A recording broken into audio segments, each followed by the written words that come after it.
Matt says, how can I 180? I can on 90 degrees. I think you mean you can hop 90 degrees.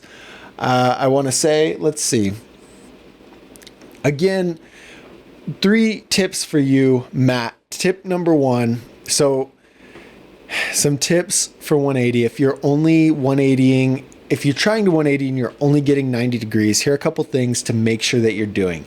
The first thing, make sure that when you're hopping, you're actually turning your head the way that you want to spin. A lot of people hop and try to 180, but they either keep their head forward or they turn it back the opposite way because they get scared. So make sure that if you're trying to spin left, that you hop and turn your head to the left, okay? Tip number 2, make sure you've got a good bunny hop. You need to actually be able to bunny hop, I'd say a foot or 2 before you can get 180s. Maybe not 2 feet, but at least a foot, because popping up that high is going to give you enough time to get the wheels all the way around, and then you won't necessarily have to spin super hard. So that would be number 2, is make sure you have a good bunny hop. And then 3 is play it over in your head. This is one thing that's helped me out a lot. Just kind of close your eyes and envision what it's going to look like when you land it.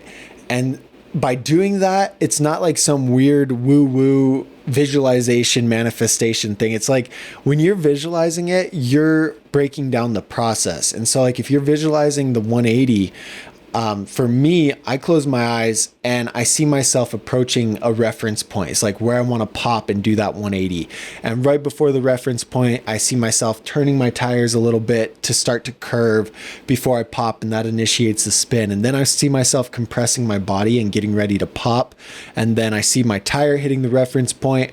I pop up and start that spin. And so like visualizing it like that and thinking about every little detail is going to help you out, because then you can record yourself and watch it back and say, hey, did I actually do what I was supposed to here? Why am I not compressing my body?